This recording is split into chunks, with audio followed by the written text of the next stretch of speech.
Oke. Tes. Ya. Bismillahirrahmanirrahim. Assalamualaikum warahmatullahi wabarakatuh. Alhamdulillah. Alhamdulillahillazi anzala sakinata fi qulubil mu'minin liyazdadu imanan ma'a imanihim walillahi junudus samawati wal ard wa kana Allahu aliman hakima. Assalatu wassalam ala al-mab'uts rahmatan lil alamin asyrafal anbiya'i wal mursalin wa ala alihi wa sahbihi ajma'in. Amma ba'd. Pak Indra Sakti beserta seluruh keluarga Sohibul Bait yang saya hormati. Demikian pula Bapak Ibu semua, para anggota dan pengurus Majelis Taklim Husnul Khotimah. Eh, apa Kebetulan judulnya sama tadi kata kata Buya Ades tadi. Alhamdulillah kita bisa ketemu berkumpul. Eh, ini adalah bentuk kenikmatan yang luar biasa karena mungkin saja, bukan mungkin ya, saya membayangkan pastilah tadi rekan-rekan Bapak Ibu, rekan-rekan kita yang sudah wafat, kepingin juga masih berada bersama di sini gitu. Jadi Allah berikan kita masih hidup ini memang privilege yang luar biasa. Semoga betul-betul kita bisa manfaatkan untuk mungkin memperbaiki apa yang ya masih keliru, masih kurang, dan menambah kalau insya Allah sesuatu itu sudah sesuai dengan apa yang Allah gariskan. Salawat dan salam mari senantiasa kita sampaikan curahkan kepada junjungan kita, qudwah hasanah kita, yakni Nabi kita Muhammad Sallallahu Alaihi Wasallam. Demikian pula kepada seluruh keluarga dan sahabat beliau. Semoga kita istiqomah, terus belajar, mengamalkan dan mendakwahkan nilai-nilai yang beliau Sallallahu Alaihi Wasallam telah ajarkan untuk hidup kita di atas dunia ini. Bapak Ibu, insya Allah saya to the point saja langsung, biar kita bisa banyak sharing, ngobrol, karena materinya menurut saya sangat berat. Bukan berat apa-apa, tapi karena memang ini adalah satu perjalanan yang pasti akan kita tempuh. Tadi dibacakan oleh Pak Endang surat An-Nahl, Bapak Ibu. Ini saya lompati dulu ya, saya ingin bisa sharing dengan lebih mudah gitu. Tadi dibacakan oleh Pak Endang surat An-Nahl ayat 30, 31 dan 32. Kalau kita boleh ambil ayat 32-nya dulu untuk fokus dulu ayat 32. Jadi diambil dari 32 baru nanti 30, 31 gitu ya. Di sini Bapak Ibu diceritakan satu jenis kematian yang indah sekali. Jadi jenis kematian itu banyak. Ada yang matinya dipukul nyawanya supaya keluar, akhriju anfusakum al-yauma tujzauna azabal huni bima kuntum, dan seterusnya gitu ya. Surat Al-An'am misalkan ayat 93. Demikian pula ada yang matinya itu sudah dicabut nyawanya sampai tenggorokan, tapi dimasukin lagi. Dan itu berkali-kali, lama gitu. Supaya apa? Supaya dia merasakan sakaratul maut berkali-kali. Ada yang begitu juga. Ada juga yang meninggalnya, matinya ya biasa saja gitu ya. Tapi di atas semua itu ada orang yang matinya tuh super. Kita mungkin menyebut ini dengan husnul khotimah. Jadi penutupan yang baik gitu, yang husnul khotimah. Ditutupnya dengan baik gitu. Rupanya kematian ini seperti permainan sepak bola Bapak Ibu. Bukan seperti permainan tinju ya. Kalau permainan tinju pukul jatuh KO gitu. Tapi kalau kalau hidup ini seperti permainan sepak bola. Ya, yang menentukan itu adalah hasil akhir. Kalau kita pernah kalah 1-0, 2-0, 3-0 di babak pertama, it's okay. Yang penting kita bisa cetak gol. Kalau kita sudah kalah 3-0 di babak pertama, yang penting menit terakhir pastikan kita cetak 4 gol supaya menang. Jadi itu waktunya masih berjalan sampai peluit terakhir. Nah, ada orang ini yang insya Allah akan kita sharing, matinya atau meninggalnya itu istimewa. Kalimatnya tadi, allazina tatawaffahumul malaikatu tayyibin. Ya, orang-orang yang dimatikan dalam keadaan toyib. Toyib itu dalam terminologi bahasa Arab atau diksi Al-Quran, itu adalah kebaikan yang paling tinggi. Karena di dalam Al-Quran kebaikan itu punya beberapa diksi, ada khair, ada ma'ruf, Ada hasanat, tapi toyib itu yang paling tinggi. Makanya ada kalimat halalan toyiban. Halal belum tentu toyib.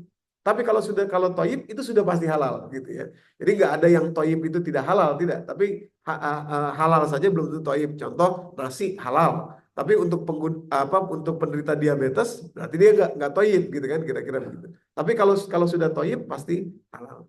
Nah, ada orang-orang yang dimatikan tuh diwafatkan Allah sampai derajatnya tuh toyib, derajat yang paling tinggi ya sudah pasti keren lah gitu ya, wafatnya sudah pasti keren. Nanti kita akan buka ini bagaimana ciri-ciri mereka. Tapi saya sampaikan dulu kondisi saat wafatnya itu. Saat wafatnya itu yaqulu diwafatkan oleh malaikat allazina tatawaffahumul malaikatu thayyibin yaqulun, malaikat yang mewafatkan orang ini berkata salamun alaikum, diberi salam, salamun alaikum. Makanya beberapa kali saya pernah dapat cerita ada orang yang sebelum wafat itu Waalaikumsalam, krek, meninggal. Iya, cepet jawab salam, Waalaikumsalam, gitu ya. Ada yang seperti itu. Ya.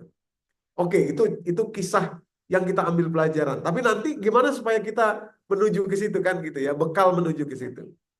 Caranya gimana? Oke, yaquluna salamun alaikum. Malaikat tuh sampaikan salam ke dia. Kalau sudah sampaikan salam berarti baik-baik ini. Ya kan, kalau yang nggak baik-baik itu yang dipukul-pukul, akhriju anfusakum, ayo keluar kamu gitu ya. Itu pasti nggak pakai salam lah gitu kan ya. Apalagi yang dijambak, ditarik sudah sampai sini, masukin lagi, tarik lagi, masukin lagi, pasti nggak pakai salam. Kalau sudah pakai salam nih berarti betul-betul sangat terhormat dan baik gitu ya. Salamun alaikum. Lalu yang menarik lagi, udkhulul jannata bima kuntum ta'malun, kata malaikat, ayo masuk surga. Nah, ini persis sama seperti surat Al-Fajr surat 89 ayat terakhir itu yang kita sering dengar kalimatnya, ya ayat Tuhan nafsul mutmainnah irji'i ila rabbiki radiyatan mardiyah fadkhuli fi ibadi wadkhuli jannati. Masuklah ke dalam surgaku. Untuk ini Bapak Ibu, untuk kalimat yang kedua ini ya, udkhulul jannata bima kuntum ta'malun ini, para mufasir mengatakan bahwa surga itu didisplay kepada beliau saat wafat ini, kepada orang itu. Didisplay, ditampilkan. Gambaran surga yang akan dia kembali itu ditampilkan ketika dia wafat itu. Setelah salamun alaikum, ini tempatmu pulang, ayo pulang. Makanya kita akan bisa saksikan ada beberapa jenis orang wafat dalam keadaan ketawa, senyum, gitu ya. Kenapa? Karena terdisplay tampilannya itu. Udkhulul jannata bima kuntum ta'malun, atau irji'i ila rabbika radiyatan mardiyah fadkhuli fi ibadi wadkhuli jannati. Ayo masuk ke dalam surgaku. Terdisplay. Gitu Bapak Ibu. Jadi ketika disalamin, terdisplay tempat kembalinya, otomatis sakaratul mautnya tidak lagi berasa sakit. Kira-kira begitu. Karena lupa kan. Kita kalau jalan-jalan di pusat perbelanjaan aja lupa capeknya gitu ya kan. Kenapa? Karena ngelihat sesuatu yang wah bagus-bagus atau mungkin tas ini itu bla bla bla. Wah ini kayaknya bagus, sepatu apa. Jadi lupa pegelnya gitu. Nah, begitu juga lah kira-kira terdisplaynya orang-orang yang wafat ini nanti terdisplay surga, terus disalamin apakah itu tidak cukup untuk membuat kemudian sakratul mautnya jadi tidak berasa lagi. Ini husnul khotimah Bapak Ibu ya. Nah, bagaimana caranya? Bagaimana caranya supaya bisa begitu? Jadi gini Pak. Surat An-Nahl juga tadi sudah dibacakan oleh Pak Dang juga ayat 30 dan 31. Sebetulnya cerita ini dibalik oleh Allah. Diceritain dari surga dulu. Nanti di surga mereka begini, yaitu orang yang wafat dalam keadaan begitu gitu ya. Nah kalau kita ngambil pelajarannya dari wafatnya, terus kita sekarang balik. Mereka punya apa sih? Mereka punya gacoan apa tuh? Bisa sampai seperti itu kira-kira begitu ya. Bapak Ibu yang dirahmati Allah, ayat 30-nya. Wa qila lillazina taqau, nanti ditanya oleh para malaikat di surga kepada orang ini. Jadi dia wafat dalam keadaan thayyib, disalamin oleh malaikat, di display surga. Begitu di surga, dia ditanya, kamu ini punya rahasia apa sih? Gitu ya, kira-kira begitu. Tapi pertanyaannya, wa qila lillazina taqau maza anzala rabbukum. Rupanya ini, Pak. Jadi pertanyaannya gini. apa sih yang dulu diberikan Allah sama kamu waktu kamu hidup? Dia jawab satu hal, dan jawaban inilah yang menjadi akar dari semua syarat husnul khotimah, yaitu ketika kita mampu bersaksi dari dalam diri kita dan betul-betul kita paham betul bahwa semua yang diberikan Allah itu adalah kebaikan. Qalu khairan, semuanya baik. Semuanya baik. Jadi secara sederhana saya ingin fokus di sini dulu karena ini nanti yang menjadi dasarnya, yang semuanya lillazina ahsanu fi hazil dunia hasanat, orang yang berbuat kebaikan di dunia ini pasti nanti dibalas kebaikan. Dia berbuat kebaikan karena dia tahu bahwa semua yang Allah turunkan itu baik. Jadi sisanya tuh mengikuti satu kalimat, satu paradigma, satu kepahaman bahwa tidak ada apapun yang terjadi di dunia kepada dia kecuali semuanya baik. Kecuali semuanya baik, Bapak Ibu. Ya.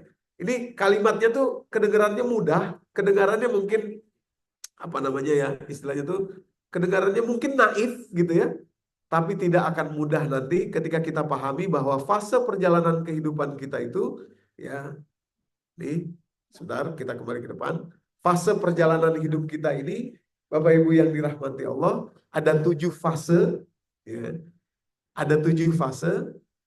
Fase pertama sudah kita lalui, kita di alam malakut, nanti ada konsekuensinya, ya. Fase kedua ada fase kita di alam rahim ibu kita. Sekarang kita ada di sini, fase ketiga, fase dunia. Nah, untuk bisa memahami apa yang dikatakan oleh orang yang husnul khotimah tadi bahwa semuanya baik, Bapak Ibu yang dirahmati Allah, maka di fase inilah modal untuk melanjutkan fase berikutnya, ridho, ikhlas, syukur atas semua yang pernah terjadi di fase 1, fase 2, dan fase 3. Semuanya. Ya. Sudah ridho kepada semua yang terjadi di ketiga fase itu. Ya. Baru nanti menutup fase yang ketiga itu kita, Bapak Ibu yang dirahmati Allah. Ya. Silakan.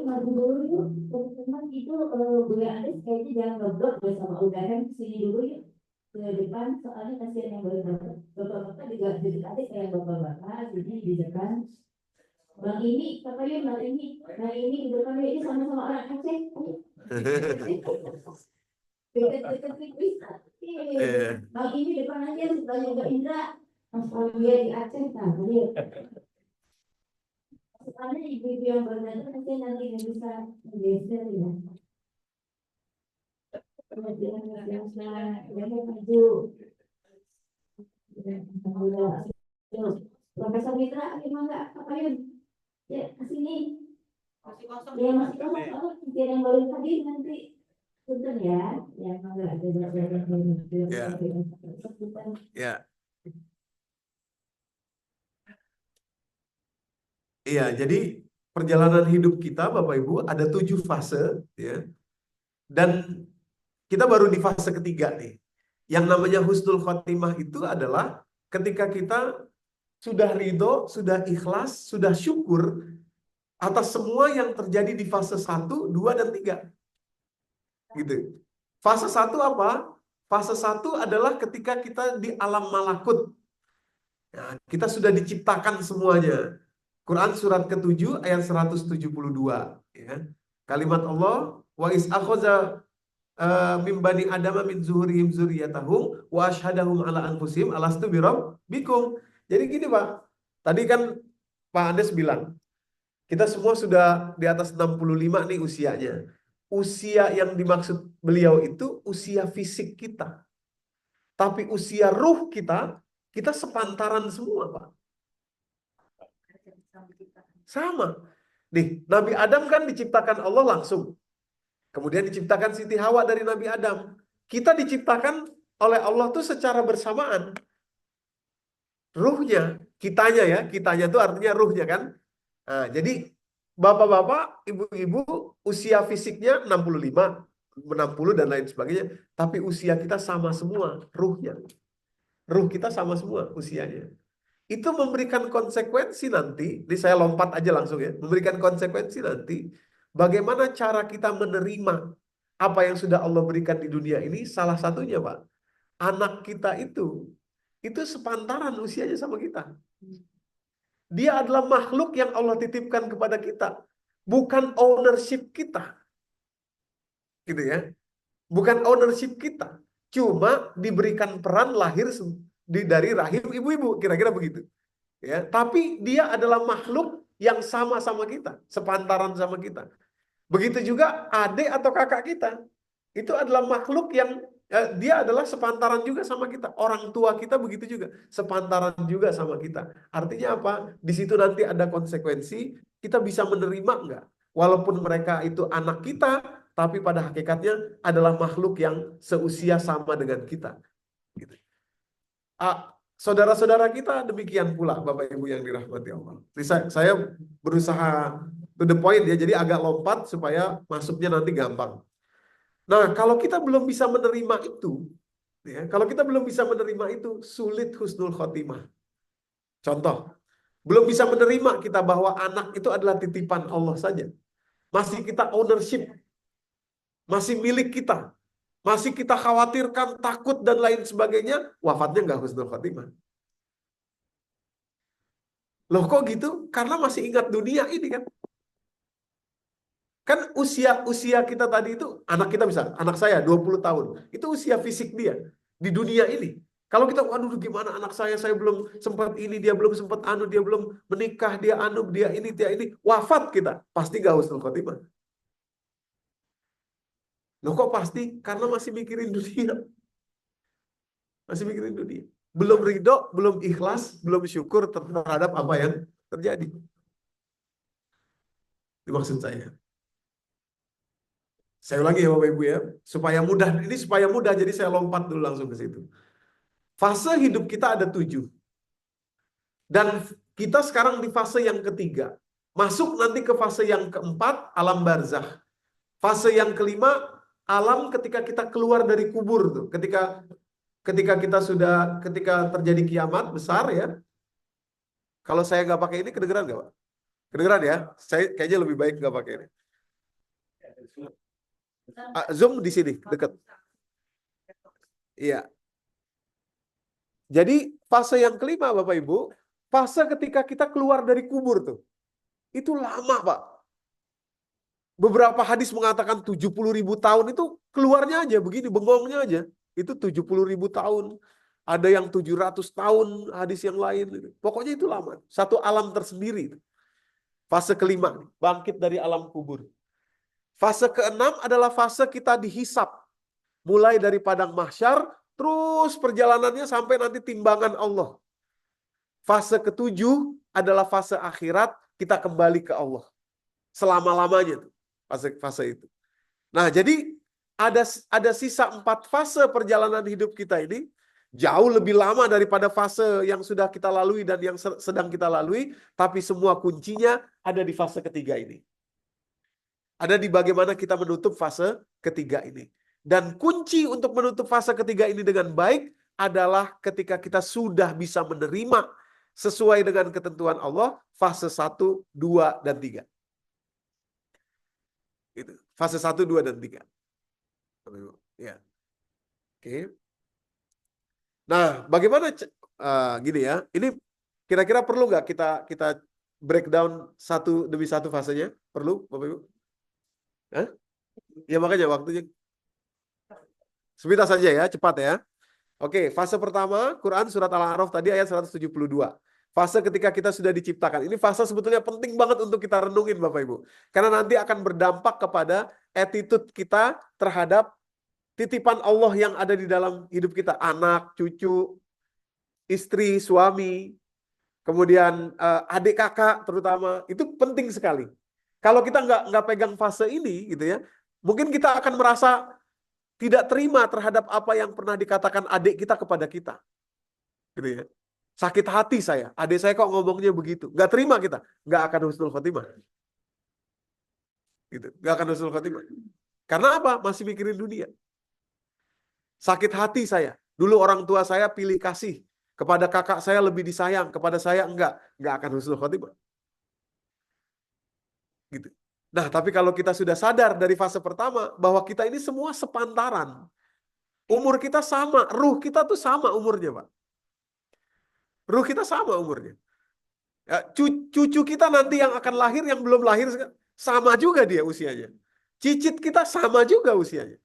Cuma bedanya di alam mana kita ada.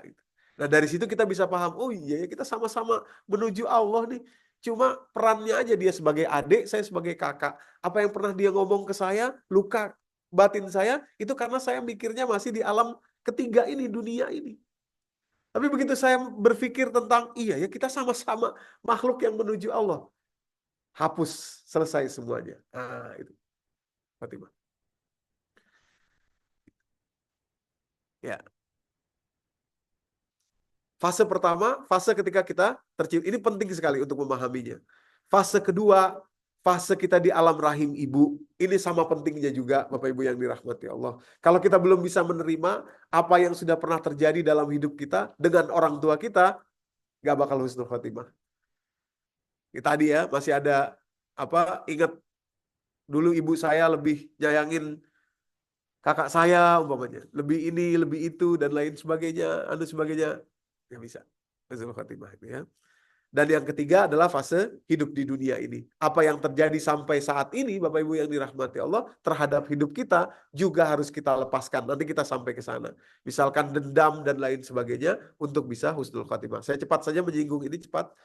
Yang keempat, fase kita di alam barzakh. Berapa lama? Waduh, nggak tahu nih. 1000 tahun mungkin. Orang yang wafat tahun berapa dulu sudah berapa ribu tahun sampai hari ini masih di alam barzakh, ya kan? Kita berapa ribu tahun lagi kita di alam barzakh kita tidak tahu. Jadi dunia ini sebentar sekali kalau dibandingkan dengan fase-fase yang belum kita lewati. Fase bangkit di alam kubur, surat Al-Ma'arij ayat 43 dan 44. Yauma yakhrujuna minal ajdasi sira'a ka'annahum ila nusubi yufidun khasyatan absaruhum tarhaquhum zillah zalikal yaumul ladzi kanu yu'adun. Hari ketika mereka keluar dari kubur, saat itu banyak orang-orang itu tertunduk wajahnya saking takutnya. Nah, itu fase itu akan kita lalui juga dan lama juga. Nggak tahu saya berapa lama karena belum pernah juga kita ke sana. Tapi menurut hadis ya 70.000 tahun, ada yang 700.000 tahun dan lain sebagainya. Fase keenam, fase kita berdiri di hadapan Allah, Bapak Ibu. Dihisap. Ini mulai dari padang mahsyar. Yang dihisap semuanya dari manusia pertama sampai manusia terakhir, dan kita semua menyaksikan itu. Nah, ini disitulah kita butuh husnul khotimah, karena kalau tidak husnul khotimah berarti persidangannya disaksikan semua orang. Nanti ada orang yang gini, begitu menyaksikan persidangan fulan, dia bilang, oh itu kayaknya kakek buyut saya itu lagi disidang gitu. Lagi ditampilkan tuh waktu dia berbuat dosa, maksiat. Fulan bin Fulan, ini dosamu, maksiatmu. Cicitnya ngeliatin, oh itu kakek buyut saya. Ya, kenapa? Karena tidak husnul khotimah tadi. Nggak selesai. Kok jadi silent nih? Sidangnya terbuka. Dan terbuka untuk umum ya, dari manusia pertama sampai manusia terakhir gitu ya. Kakek buyut kita juga, wah ini cicit saya ya, dan lain sebagainya gitu ya. Ya.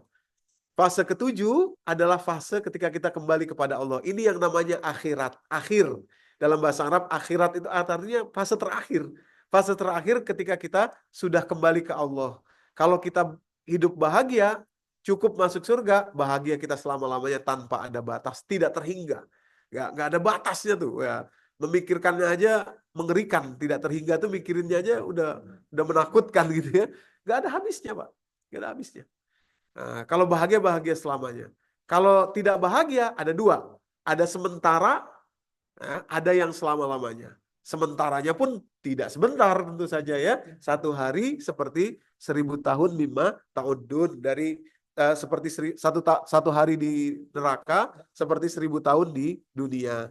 Kita hidup aja nggak sampai 1000 tahun. Kalau masuk neraka sehari aja 1000 tahun gitu di sana itu ya. Ya, itu darul qaror atau tempat keabadian, Bapak Ibu yang dirahmati Allah. Oke.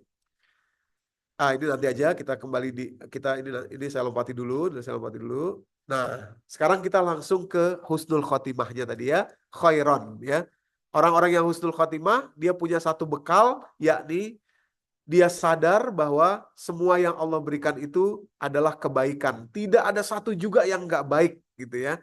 Nah, nanti ini yang menjadi dasar dari semuanya. Misalkan begini, maaf Bapak Ibu ya, supaya jelas ya. Misalkan begini, ada orang sholatnya nggak berhenti, ibadah mahdohnya iya, tapi dalam pikirannya masih ada suuzon kepada Allah, tidak akan husnul khotimah. Orang sholat, ibadah mahdoh, umroh bolak-balik berkali-kali dan lain sebagainya. Tapi di dalam hatinya masih ada dendam. Tidak akan husnul khotimah. Itu maksud saya. Nah, jadi kata-kata khairon itu yang bisa dijawab oleh orang yang nanti husnul khotimah itu isinya tuh memang sudah selesai sama dirinya semua.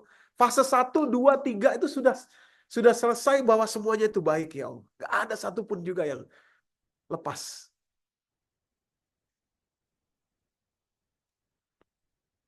Oh, kok jadi diem lagi nih? Iya, iya, iya, iya. Makanya saya bilang tadi di awal, saya waktu jalan ke sini ini mikir-mikir ini berat banget nih materi ini. Enakan yang tadi pagi masih gampang gitu ya.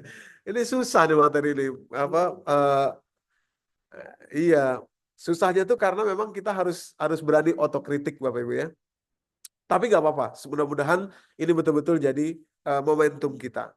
Jadi apa implementasi dari khairon tadi itu? Bahwa semuanya khairon tadi itu, saya merangkum setidaknya ada beberapa. Kalau Bapak Ibu punya rangkuman yang lain juga mungkin silahkan aja. Tapi betul-betul bukan kaitan dengan ibadah mahdoh saja. Itu poinnya itu. Tidak berkaitan dengan ibadah mahdoh saja gitu ya. Justru berkaitan kepada soft skill kita, berkaitan kepada jiwa kita. Maka yang dipanggil saat wafat husnul khotimah itu di versi yang lain di surat Al-Fajr tadi, ya ayat Tuhan, nafsul mutmainnah, wahai jiwa yang tenang, jiwa yang tenang. Kalau sholat tapi tidak berhasil menenangkan jiwa dengan lepasnya dendam, dengan lepas tidak nafsul mutmainnah dong namanya. Gitu ya. Nah, jadi bukan ibadah mahdoh ternyata yang jadi ukurannya. Maaf, saya khawatir salah memilih kata-kata ya. Jadi ibadah mahdoh yang di drive, yang isinya itu adalah nafsul mutmainnah. Itu husnul khatimah. Gitu. Nggak boleh juga orang misalkan lapang dada, memaafkan, sudah tidak ada dendam, berbuat baik, tapi nggak ibadah. Nggak boleh juga, nggak dapat juga. Gitu ya.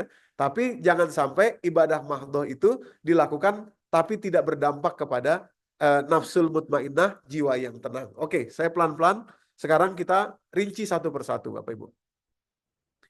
Yang pertama, ya, atau biar gampang, saya yang ketiga dulu deh ya. Yang ketiga dulu supaya gampang. Karena ini saya pikir ini nanti bisa juga punya dampak kepada yang nomor satu. Maaf saya lompat-lompat Bapak Ibu ya. Saya berusaha supaya ini relate kepada kita dan betul-betul bisa kita aplikasikan. Yang nomor tiga atau dalam hal ini berarti yang nomor satu, realisasi dari khairon saat wafat itu kita sudah nggak ada kok apapun kecuali semua kebaikan itu adalah realisasinya mencabut dendam sebelum wafat. Bapak Ibu. Kalau kita mau husnul khotimah, tidak ada cerita lain kecuali sebelum wafat sudah selesai semua jenis dendam. Dari mana kok saya bisa bilang semua jenis dari kalimat Al-Quran? Kalimatnya surat ke-7 ayat 43, Bapak Ibu. Mohon perhatian baik-baik di sini. Kalimatnya begini, wa naza'na. Naza'a itu artinya kami cabut ya. Cabut itu punya perbedaan dengan potong. Ya, kalau potong itu berarti akarnya tertinggal. Kadang-kadang treatment kita terhadap persoalan itu ya potong tapi nggak cabut. Contoh, saya sih sudah memaafkan dia Ustadz,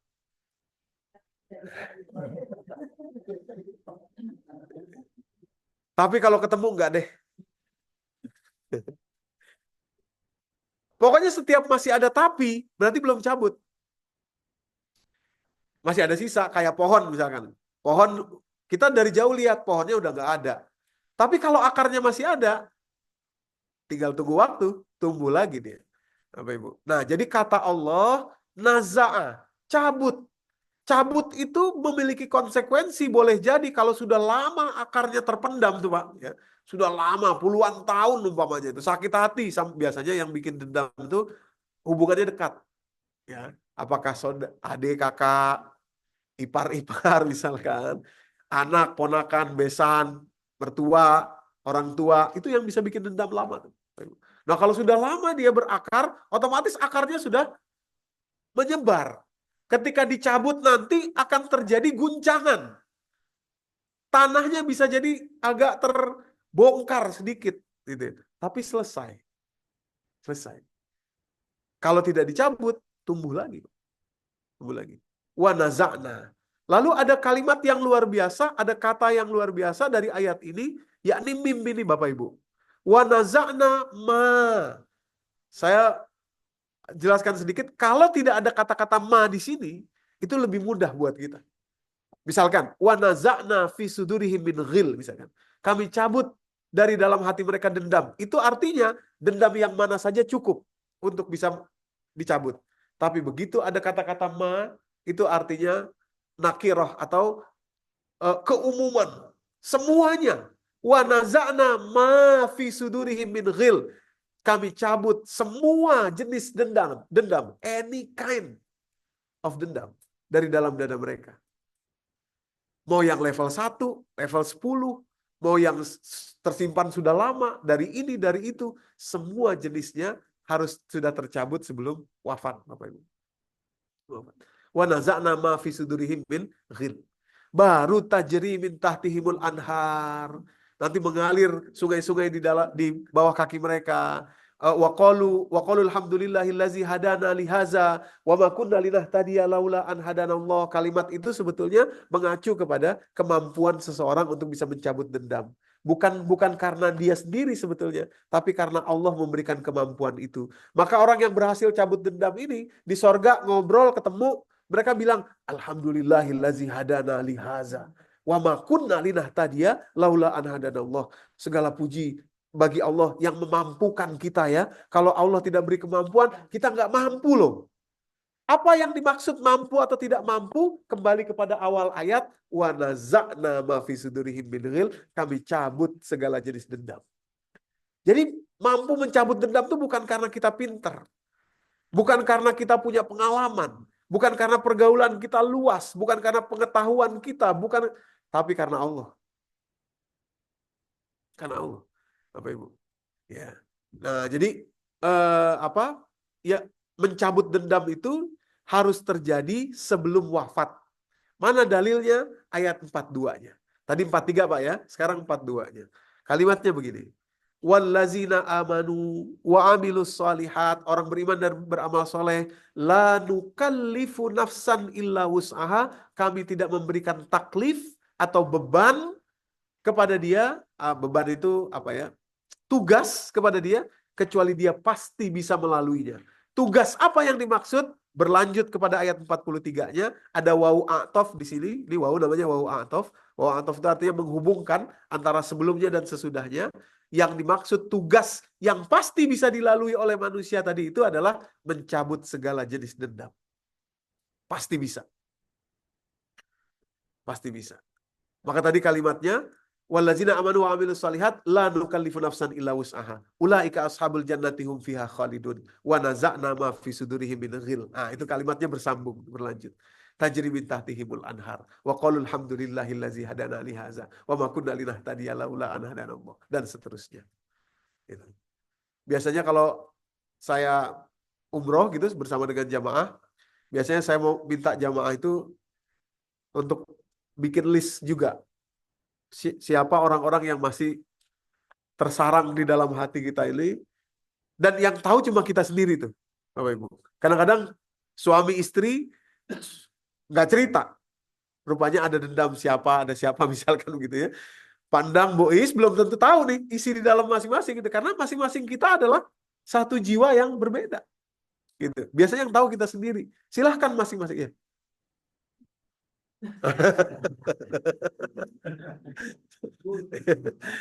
Sama, cabut juga. Cabut. Nih Pak. Iya. Iya, betul. Ya, jadi segala jenis dendam tercabut dari dalam diri, Bapak Ibu yang dirahmati Allah. Salah satunya, nah, mekanisme cabut dendam itu adalah, ntar ya, ntar kita, tapi karena Bapak tadi bertanya, salah satunya mekanisme cabut dendam tadi itu adalah kita mengetahui bahwa memaafkan itu urusan kita, tapi menghukum itu urusan Allah. Urusan Allah, urusan Allah itu. Oh, kita memaafkan demi kita. Kenapa kita harus memaafkan? Satu nanti untuk wafat, Bapak Ibu. Satu nanti untuk wafat. Yang kedua untuk hidup kita. Kalau kita masih punya dendam, ini penelitian dilakukan maksud saya dimuat di Jurnal National Institute of Health. Ini baru Bapak Ibu, Mei 2024, 1 Mei 2024 ya.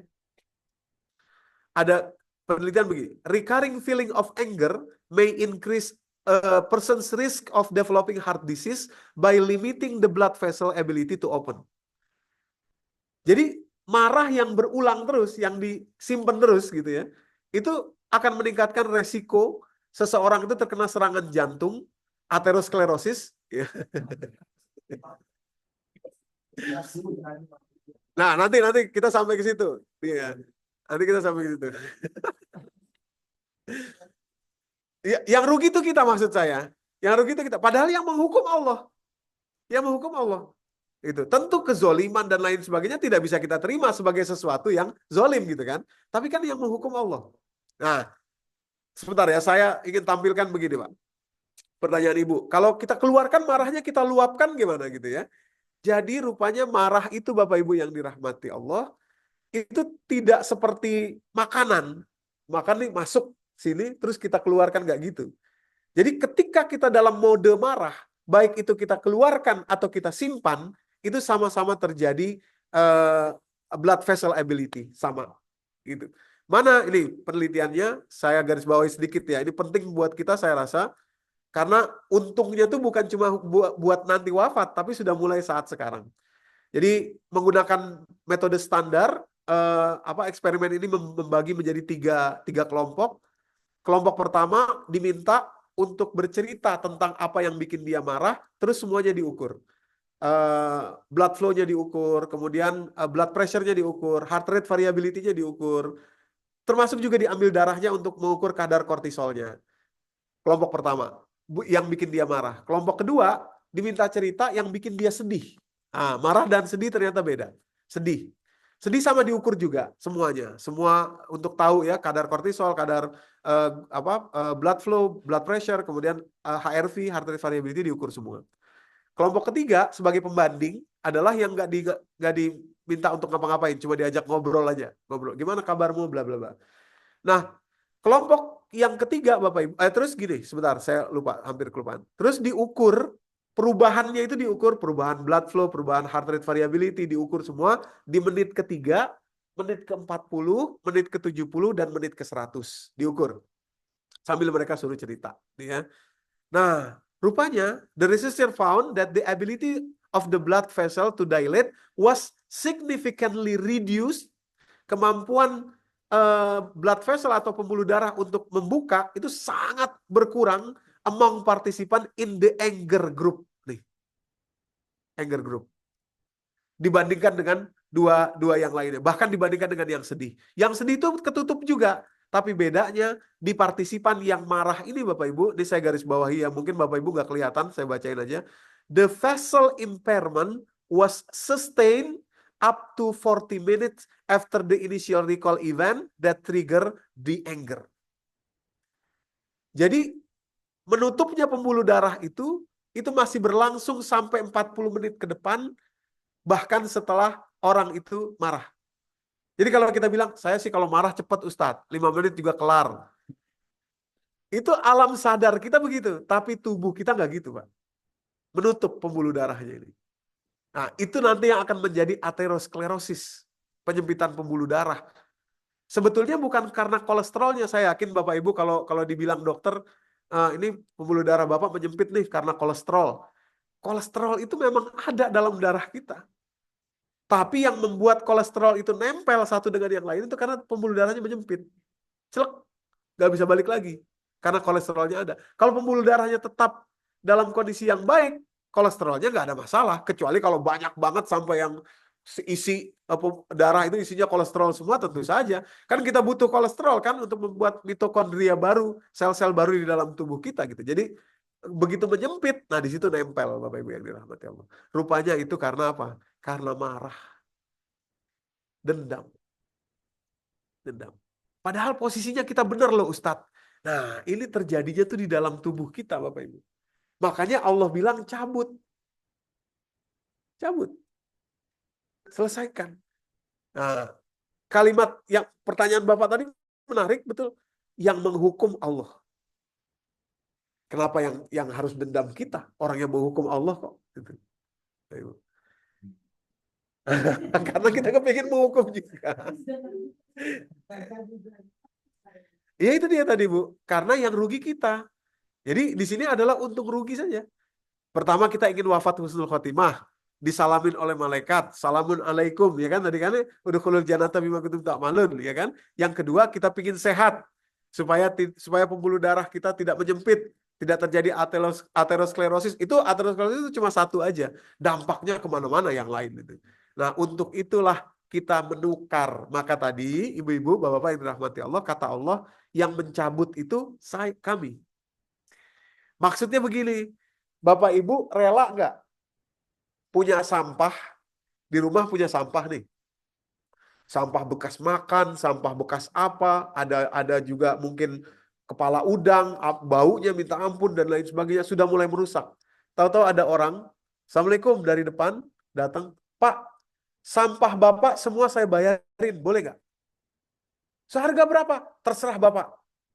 Mau 2 miliar, 5 miliar, 10 miliar, saya bayarin semua sampah Bapak. Ibu. Kira-kira ibu mau jual nggak sama dia? Ya, itu persis seperti itu kok. Bu. Dia kan membuat sakit nih dendam ini tadi kan, aterosklerosis dan lain sebagainya, sampah kan. Lalu ada Allah menawar sampah kita.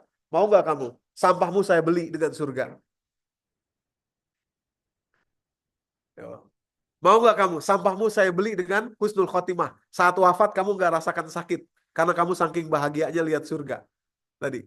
Ditampilkan surga. Mau nggak kamu? Sampahmu saya bayarin.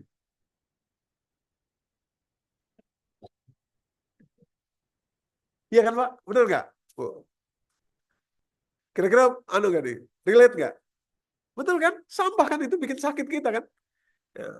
Oleh Allah dibayarin. Iya Pak. Maaf ya, saya boleh ambil nanya? Silakan. Biar sharing aja. Ya. Itu kan dinamika kita baru terjadi pada saat kita masuk ke dalam Dunia. rahim itu. Oke. Ya kan? Ya. Disitulah kita dikasih dinamika di mana pembuluh darah kita berjalan. Di Betul. situ nikmat syukur tidak pernah kita ucapkan karena kita belum ngerti. Betul. Padahal itu adalah nikmat syukur yang harus sampai kepada menuju jiwa yang tenang. Dinamika itu kan ada selalu oleh dari tadi. Nafas kita. Nah, bagaimana kita mengeneralisir supaya dinamika ini menuju ke suatu jiwa yang tenang tadi, ke husnul khotimah tadi. Ini yang banyak karena Allah juga kadang-kadang saya berpikir Allah juga memberikan kita kalau dalam relung-relung kalau kita juga ada ruang-ruang yang bermisi kita untuk berbuat sesuatu yang tidak pantas, tidak patut. Dan kadang-kadang juga sampai terpikir pada kita pada saat kita mendapatkan sesuatu musibah, kita tidak pernah melakukan, tapi kenapa? Nah ini kan merupakan satu sebetulnya itu kan rahmat dari Allah supaya kita untuk bisa bersyukur dan bisa bertawaf kepada Allah. Tapi kita kan selalu tidak bisa menerima apa-apa. Iya betul. Nah ini gimana dinamikanya ini bisa kita jalankan? Iya. Baik, pelan-pelan kita sampai ke sana ya, Bapak Ibu ya. Sebetulnya nanti pertanyaan Bapak tuh ada kaitannya dengan jenis musibah tuh ternyata nggak cuma satu, ya, tapi ada 5 jenis musibah itu.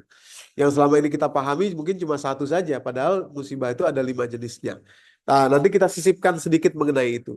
Tapi kita kembali dulu ke sini. Bapak Ibu. Jadi mencabut dendam sebelum wafat itu memang adalah, saya boleh pakai kata-kata ini ya, barteran yang kita barter dengan Allah. Tidak mudah tentu saja. Tapi ada yang menawar dengan harga fantastis. Kenapa nggak kita jual aja? Gitu. Kenapa nggak kita lepas saja? Ya. Toh dibayar sama Allah tuh. Nggak gratis, nggak.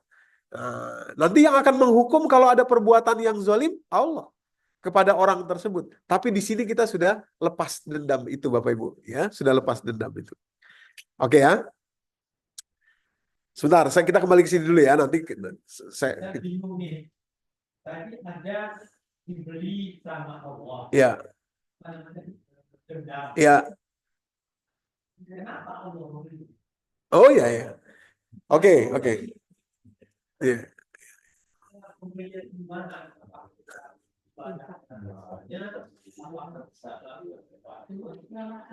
Oke. Kita buka Quran surat keempat ya, surat An-Nisa ayat ke-149 ya. 149. Mohon bantuan dibacakan terjemahnya. Ya, 149. Mulai dari situ ya, 149. Awal juz yang ke-6 ya. Iya. Jika kamu menyatakan suatu kebaikan, Mohon perhatian baik-baik ya Bapak. Jika kamu menyatakan suatu kebaikan, silakan lanjut Pak. meninggikannya atau memaafkan sesuatu kesalahan orang lain, maka sungguh Allah Maha Pemaaf dan Maha Kuasa. Nah, kata Allah, in tubdu khairan au tukhfuhu au ta'fu ansu. Kalau kamu memaafkan perbuatan orang, maka saya pun akan berlaku maaf kepada kamu. Pertanyaannya kok kenapa Allah? Iya. Iya. Iya. Iya. Iya.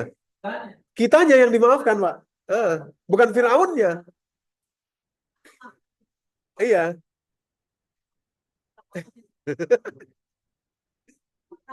Iya.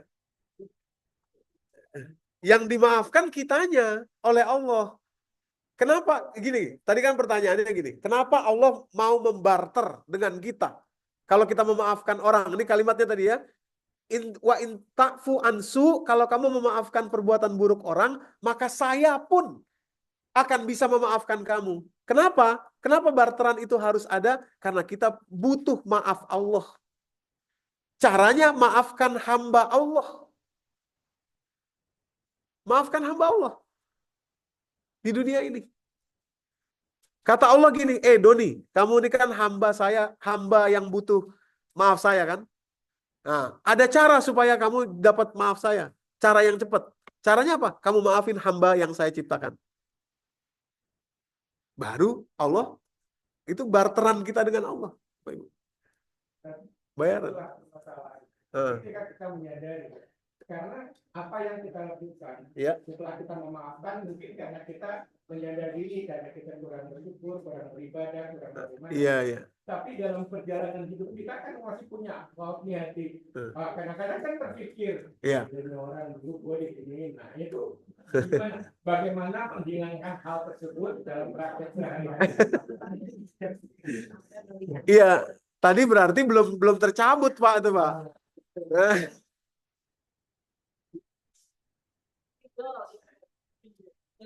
Iya. Jadi kan kita mendapatkan ridho Allah nih. Iya. Untuk mendapatkan ridho itu yang totalitas itu seperti apa? Iya.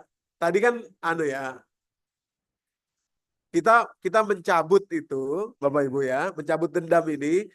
Kenapa? Karena dendam itu dibayar oleh Allah gitu.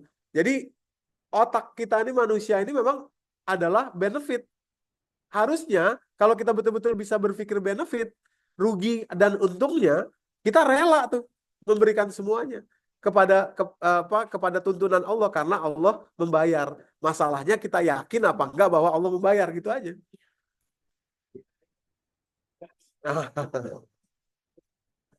Iya. Banyak diri saya ada masa dalam jaya-jayanya saya lupa semuanya, saya lupa syukur segala macam, tapi bentuk kejadian saya ditulis habis semuanya sampai saya harus jualan makanan seperti sekarang. Dan saya sudah menyadari, karena saya kurang bersyukur, karena saya kurang memberikan infak, karena saya kurang berbagi dengan saudara. Tapi pada saat saya lagi benernya itu kepikiran, saya mohon maaf, tapi kalau pikirannya, nah itu bagaimana caranya menstabilisasi itu supaya kita bisa kembali kepada rasa dendam itu. Oke. Mungkin pertanyaan Bapak ini apa ya, bisa dijawab ya oleh, jadi gini Pak, yang Bapak tanyakan tuh sebetulnya jawabannya tidak sederhana ya. Kami atau saya punya program namanya Pesantren Emas Simpul Hidup ya. Pesantren Emas Simpul Hidup itu kami menjelaskan bedanya antara pikiran dan kolbu. Bedanya antara fikir dan akal. Bedanya antara ruh dan memori yang ada di dalam otak kita. Saya tampilkan aja sedikit untuk supaya Bapak bisa tenang gitu ya, dan bisa mana ya, sebentar. Jadi begini Bapak Ibu ya. Ini ya, saya tampilkan aja sedikit ya. Ini tidak ada hubungannya, tapi penting, perlu mungkin saya tampilkan. Iya, soalnya iya betul. Sedikit aja ya supaya apa? Penasaran. Jadi ketika kita diciptakan, bentar, ini dia. Saya tampilkannya sedikit supaya kita mengerti, tapi tentu tidak bisa banyak. Kami butuh waktu 3 hari untuk bisa seperti ini. Jadi gini Pak, saya tampilkan aja ya. Jadi gini, ketika kita diciptakan oleh Allah Subhanahu Wa Taala, itu sebetulnya kita tuh terdiri dari 2, yakni ruh dan badan ya, ruh dan badan. Bentar, saya pengen kasih tampilannya, sudah. Supaya mengerti, supaya kita paham ruh dan badan. Nah, badan kita termasuklah otak di dalamnya lewat pemisahan sel ya di dalam ketika terjadinya kehamilan di ibu kita, gitu ya. Nih, kehamilan itu otak kita tuh kan eksoderm, endoderm, ektoderm ya, terbelah menjadi 3 gitu ya, dari janin itu.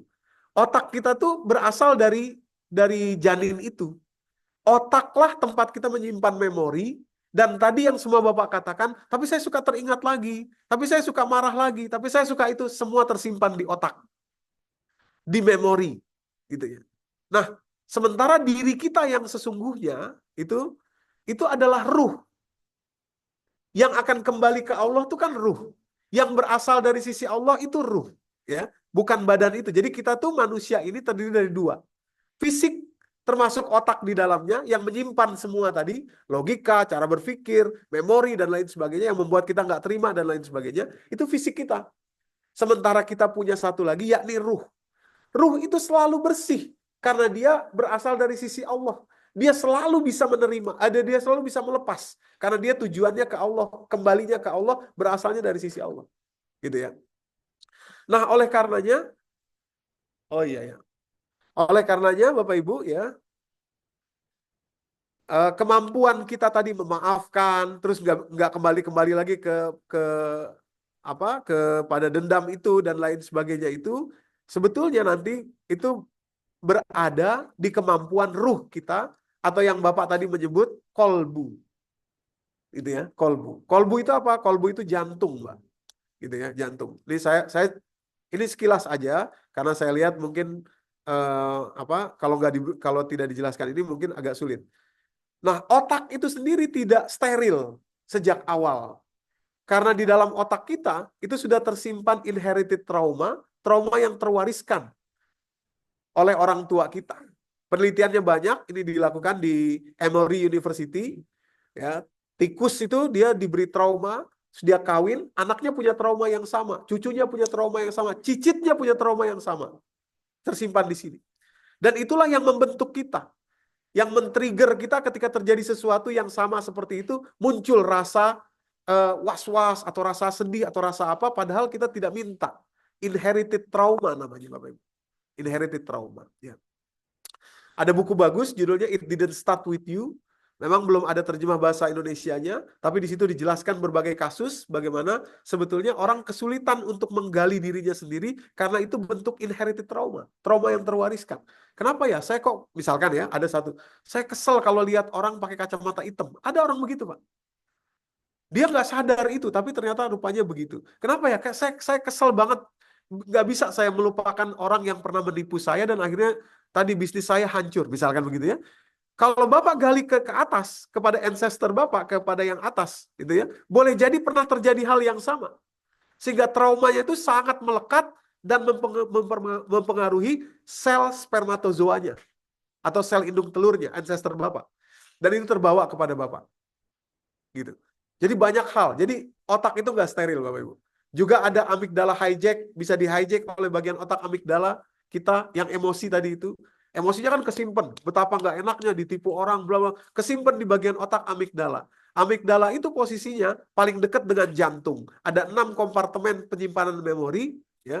Ada hipokampus, ada prefrontal cortex, ada basal ganglia, dan ada satu namanya amigdala. Posisinya paling dekat dengan jantung di sini, Pak.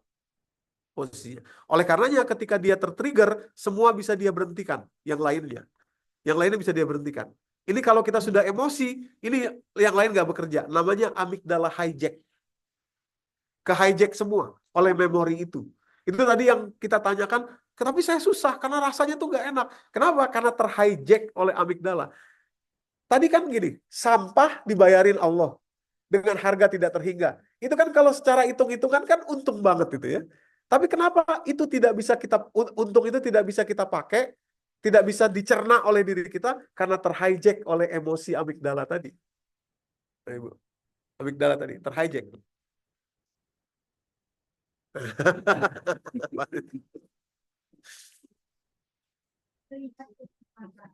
Saya kan lihat pejabat-pejabat janji macam-macam. Sementara saya lihat di lapangan kok banyak yang susah menderita. Itu gimana? Apa kita cuek saja?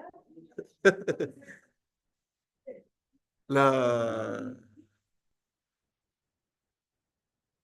sederhana, Bu. Jadi ada jamaah kami namanya Bu Nung ya. Beliau tuh di IPB. Bu Sri Nurdiati namanya, Profesor Sri Nurdiati di IPB. Ya. Iya, mungkin Ibu kenal. Nanti insya Allah ikut umroh juga tanggal 21 Desember nih. Beliau itu lebih parah lagi, Bu. Mungkin Ibu bisa tanya nanti. Beliau cerita ke saya, Ustadz, saya kalau dengar nama itu katanya, muntah saya. Kalau kita mungkin masih, beliau itu muntah, Bu Sri Nurdiati, muntah saya. Mau muntah saya, dan pernah muntah beneran gitu. Kalau dengar nama itu, apalagi ada wajahnya yang itu ya, gak usah disebut namanya, tapi itu terjadi. Nah, ibu-ibu, bapak-bapak yang dirahmati Allah, sama seperti yang saya sampaikan kepada ibu-ibu, bapak-bapak sekarang, saya sampaikan juga kepada Bu Nung, Bu Sri Nurdiati. Kalau begitu yang rugi siapa? Kita. Padahal yang menghukum Allah. Yang menghukum kan, apa Allah lengah terhadap semua perbuatan yang mereka lakukan? Tidak. Apa Allah nggak lihat? Lihat. Apa tidak akan ada persidangan nanti? Wah, pasti ada persidangan. Jadi untuk apa kita mengambil ruginya, mengambil share terhadap kerugian itu? Maksudnya. Kecuali kalau ibu atau kita adalah di posisi yang lebih tinggi daripada dia. Tinggal kita pites saja palanya. Itu. Ya, itu. Nah. Iya. Hati kita kita lepaskan karena kita nggak punya daya untuk ke situ. Tapi kalau ibu adalah misalkan ketua MPR yang bisa memecat, pecat aja. Nah, itu artinya dengan tangan tadi ibu bisa melakukan. Tapi kalau nggak bisa, itu kita ambil share ruginya tuh kita. Gitu. Saya bilang sama Bu Nurdiati waktu itu. Dan beliau kata, iya juga ya Ustaz. Iya, betul. Itu. Kecuali kita bisa melakukan sesuatu kan. Gitu ya. mencegah dengan apa itu kan diskusi dengan mereka. Malah capek ya. Nih, yang penting Bu, gini, yang kita bicarakan ini adalah ukuran di dalam diri kita. Ibu boleh men-share fakta, apa yang menurut Ibu perlu di-share. Tapi ukurannya ada merugikan nggak di diri saya? Kalau ada merugikan, masuk jadi dendam, oh rugi berarti itu. Padahal program saya adalah pengen husnul khotimah. Gitu. Boleh, asal di dalam diri Ibu rugi nggak gitu. Nah ya. Ya boleh, kalau begitu nggak apa-apa. Kan yang kita bicarakan di sini kan masuk ke dalam rugi hati kita nggak. Misalkan gini Bu, misalkan ya, saya berusaha keluar dari itu untuk memberi pola yang sama, tapi contoh yang berbeda. Misalkan ada orang menyalip jalan kita lagi jalan, dicalip. Itu pilihan kita bisa emosi, bisa enggak? Iya. Disalib misalkan gitu ya. Kalau kita emosi atau marah atau buka apa, yang rugi siapa? Kita.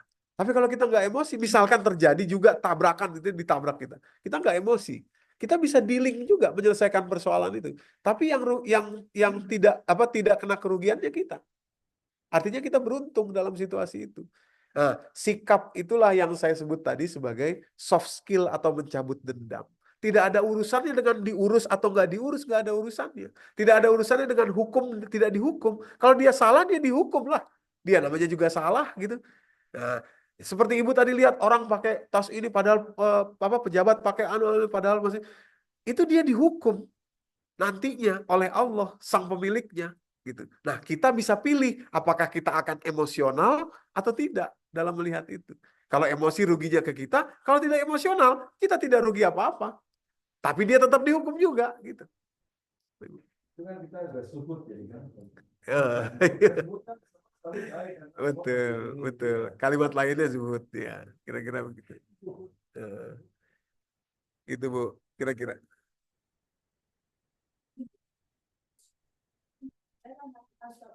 Justru saya enggak, ini gara-gara polisi ngasih SIM nembak gitu.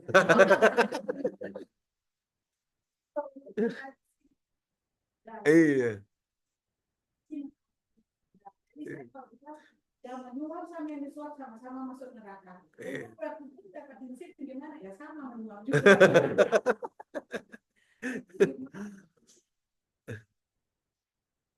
Iya.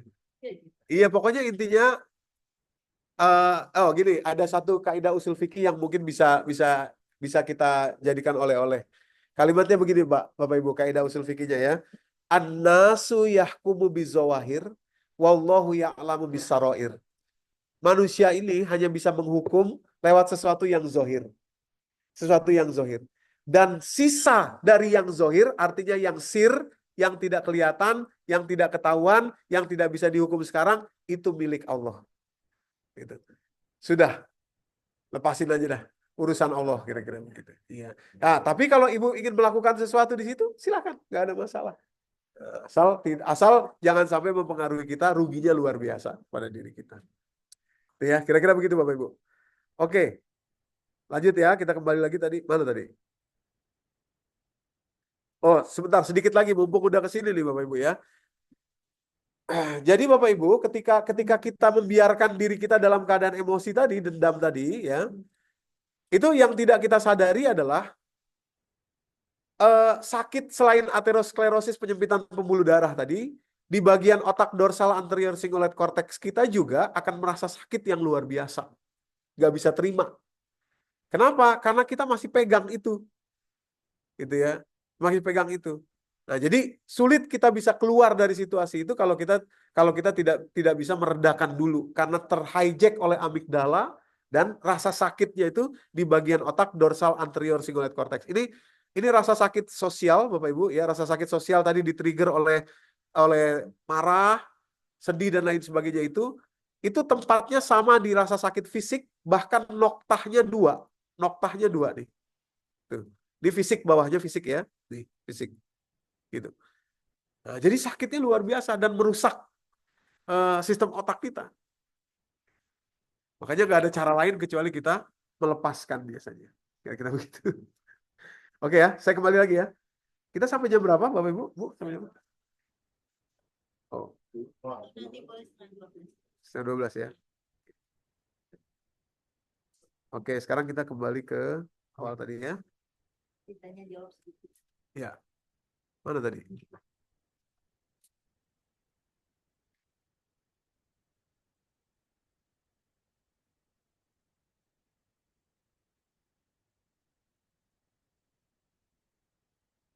Ya, tadi fase yang ketiga. Fase yang ketiga itu tadi kita lompat ya, menjadikan dia fase yang pertama, ya ini mencabut dendam ya. Maaf, apa urutan yang ketiga, cara yang ketiga di fase dunia ya, mencabut dendam sebelum wafat. Kalau pengen husnul khotimah, mencabut dendam sebelum wafat.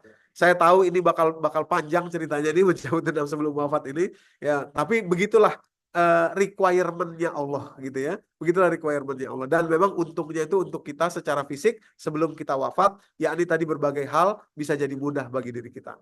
Oke, sekarang yang ke satu dulu. Nah, ridho akan seluruh perjalanan hidup.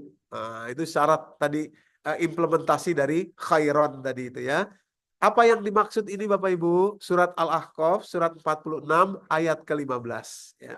Biar cepat saya bacakan aja langsung dan langsung saya jelasin. Kalimat Allah begini. Wa wassaynal insana biwalidayhi ihsana. Hamalathu ummuhu kurha wa wada'athu kurha. Wa hamluhu wa fisaluhu 30 syahra. Hatta iza balagu asyuddahu wa balagu arba'ina sanah. Kata Allah, bahkan ada statement Allah di usia 40. Seharusnya kita sudah paham ini. Apa yang dipahami? Yakni doa berikut ini kan. Qala Rabbi auzi'ni, ya Allah bantulah saya an ashkuro, untuk bisa mensyukuri. Apa yang disyukuri? Dua hal.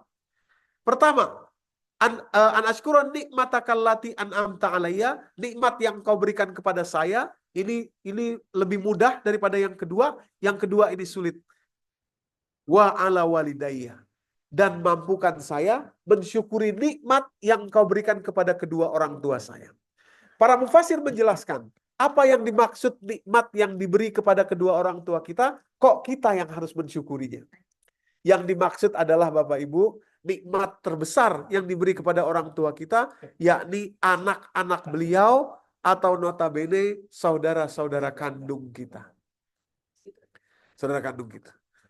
Jadi maksudnya secara sederhana, dan kita perhatikan ada wawu a'tof di semuanya. Jadi Rabbi auzini an asykura nikmataka allati an'amta alayya wa ala walidayya. Baru kemudian wa an a'mala sholihan tardoh. Ini wawu a'tof. Artinya menunjukkan bahwa tidak mungkin seseorang beramal soleh yang diridhoi Allah kalau dia masih dendam kepada adik atau kakaknya. Karena adik dan kakaknya itu adalah nikmat yang diberi kepada orang tua kita, dan kita yang harus mensyukurinya. Ya, ini wawu a'tof. Wa an a'mala sholihan tardoh, dan mampukan saya berbuat amal soleh yang kau ridhoi. Orang nggak mungkin berbuat amal soleh dan diridhoi Allah kalau masih dendam kepada adik kakaknya. Gitu. Wawu berikutnya juga a'tof. Wa aslihli fi zurriyati, dan perbaiki hubungan saya dengan keturunan saya. Tidak akan mungkin terjadi juga kalau orang ini masih dendam kepada adik atau kakaknya. Baik. Nah, jadi kalau kita pengen wafat husnul khotimah, buru-burulah kita perbaiki hubungan dengan adik atau kakak kandung kita. Karena itu nikmat yang Allah beri kepada orang tua kita, kata Allah, kita yang harus mensyukuri. Maksudnya itu. Nah, orang yang bisa seperti ini, Bapak Ibu yang dirahmati Allah, versi Allah ya, maksudnya versi husnul khotimahnya pada ayat ke-16-nya. Ulaiikal ladzina nataqabbalu anhum ahsana ma amilu wa natajawazu an sayyi'atihim fi ashabil jannah. Mereka itulah orang-orang yang kami terima semua amal kebaikannya dan kami hapuskan semua kesalahannya. Tajawaz itu artinya kami lampaui. Jadi kesalahannya saya tutup mata, kata Allah.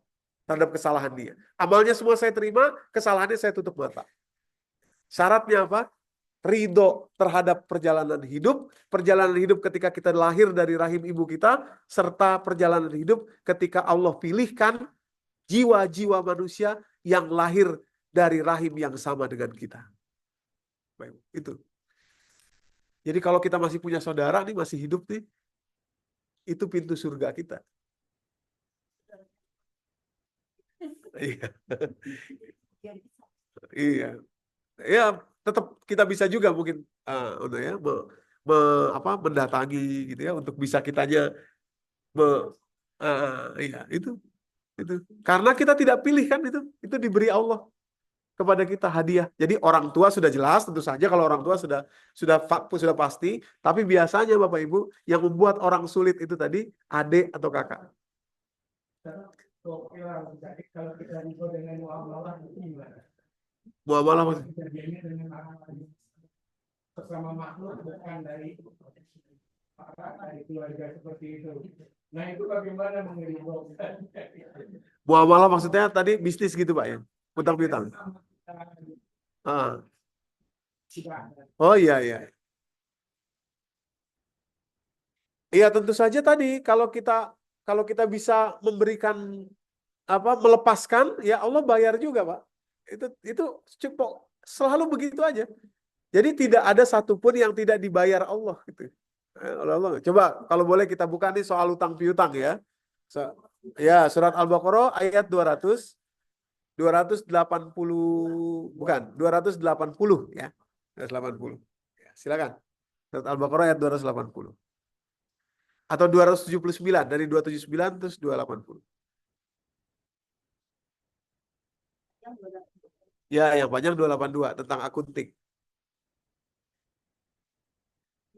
279 ya, silakan. Bacakan lagi Bu. Atau Pak, ya silakan. Jika kamu tidak melaksanakannya. Maaf 280 aja Pak langsung. Dan jika orang berhutang itu dalam kesulitan, maka berilah tenggang waktu sampai dia memperoleh kelapangan. Dan jika kamu menyedahkan, itu lebih baik bagimu. Jika kamu mengetahui. Nah itu, pegang ayat ini Pak. Ingat-ingat betul, itu kan janji Allah buat kita kan gitu ya. Ya kan? Kalau orang yang diberi hutang itu punya kesulitan, kita beri tenggat waktu, itu waktunya jalan seperti argo itu untuk kita tuh. Bapak Ibu. 1 tahun, wah 1 tahun argo kita tuh bertambah kredit untuk kita bertambah. Nah, apalagi kalau kita sedekahkan, fahuwa khairul lakum, itu lebih baik. Kata Allah, seandainya kamu mengetahui. Tuh. Nah, jadi kalau ke sana orientasi kita, barteran dengan Allah, dibayar oleh Allah, mudah, gampang. Tapi kalau orientasi kita masih di sini, masih di fase hidup yang ketiga ini, pasti kita nggak bisa terima. Pasti sulit kita terimanya. Kira-kira begitu Pak. Ya.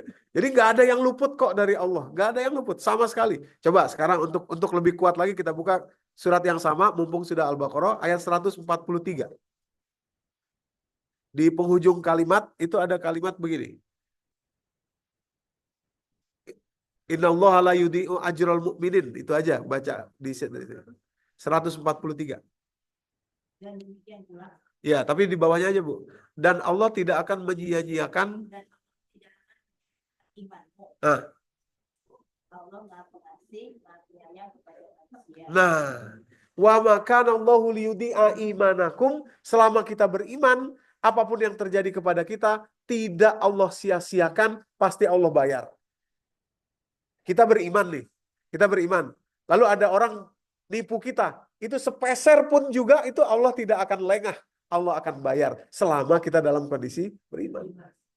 Wa makana Allahu liyudhi'a imanakum. Dan yang kedua, innallaha bin-nasi laraufur rahim, sungguh Allah lah yang mencintai manusia, bukan manusia itu sendiri. Bukan kita yang paling mencintai diri kita, tapi Allah. Artinya siap-siap dengan apa yang terjadi, semuanya yang sudah diusahakan ya aja lah.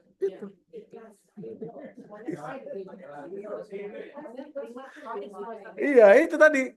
Begitu ditanya, khair, semuanya khair. Gak ada satupun, semuanya khair. Semuanya baik. Ya memang semuanya baik, orang semuanya dibayar, semuanya adil oleh Allah, tenang aja kita. Biasa, nggak ada yang perlu ditakutkan gitu, kira-kira begitu. Oke ya, saya sedikit lagi ya. Yang kedua, husnuzon kepada Allah, Bapak Ibu ya. Husnuzon kepada Allah. Nah, ini untuk husnul khotimah. Tadi melepas dendam. Yang kedua, ridho kepada seluruh perjalanan hidup, wabil khusus kepada adik kakak kita ya. Buru-buru kita datang minta maaf dan lain sebagainya. Yang ketiga, husnuzon kepada Allah. Apa husnuzon ini, Bapak Ibu? Termasuk dosa besar kalau kita suuzon kepada Allah. Suuzon kepada Allah itu tentu tidak akan kita ucapkan gitu ya, tapi di sini nih. Di sini nih. Tadi pertanyaan, kenapa saya sih yang begini? Kenapa anu sih begitu? Kenapa kok begini sih? Padahal saya nggak berbuat salah apa-apa loh. Saya nggak pernah zolimin orang, saya nggak pernah nipu orang, kenapa saya yang ditipu? Nah, itu. Kalimat itu. Itu. Nah, mana dalilnya? Itu dosa besar, surat ke-7 ayat 34. 7 ayat 34.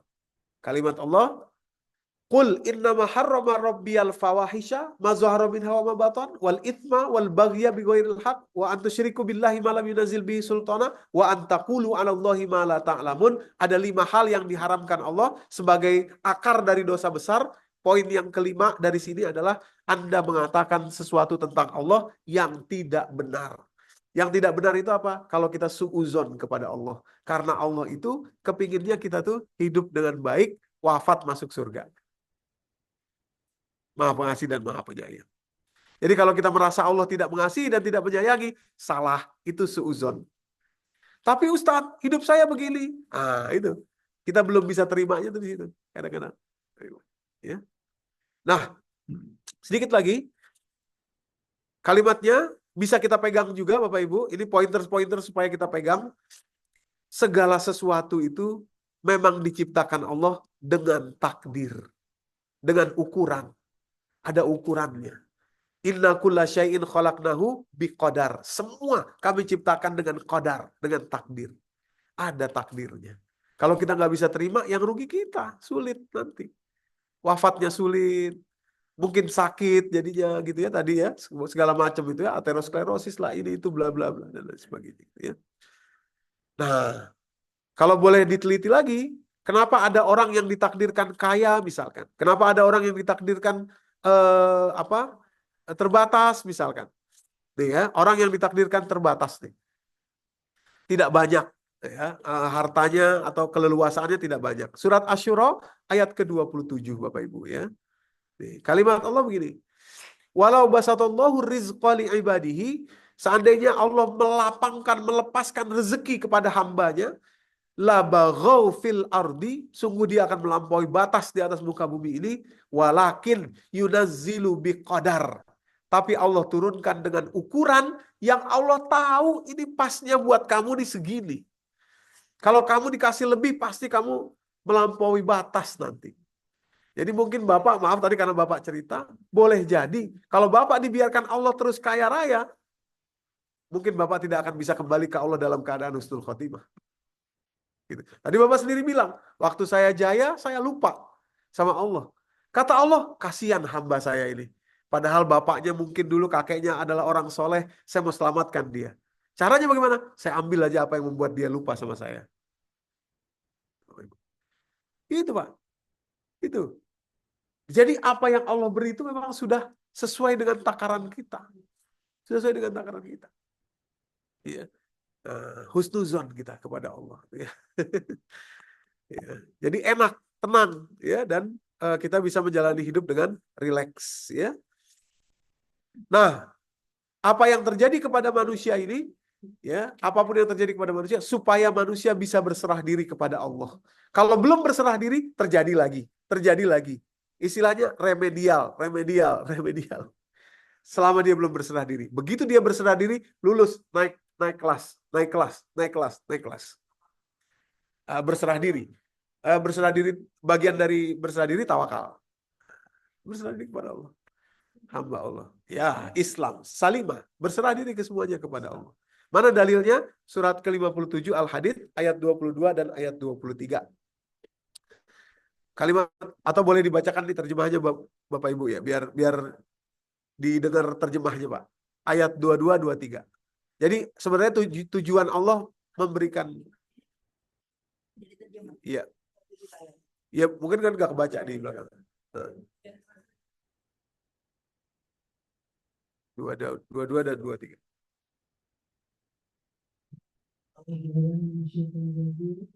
Kami jelaskan yang demikian itu. Enggak dari Tiada suatu bencana pun yang menimpa di bumi dan tidak pula pada dirimu sendiri, melainkan telah tertulis dalam kitab Lauhul Mahfuz sebelum kami menciptakannya. Sesungguhnya yang demikian itu adalah mudah bagi Allah.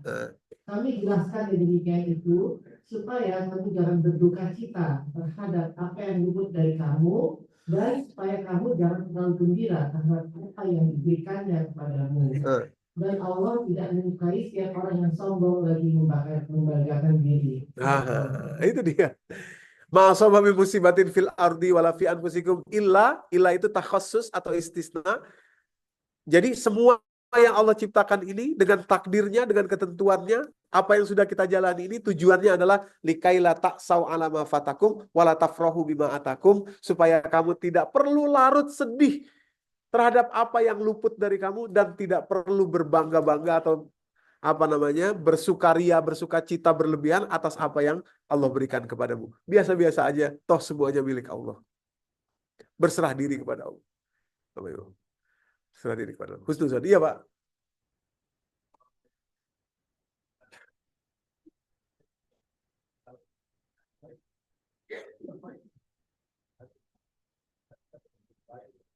Betul. Iya. Ada ujian kepada kita. Misalkan Allah berikan kepada kita. Kayaknya harus saya tampilkan juga nih ya. Ada waktu ya. Karena memang saling berkait nih.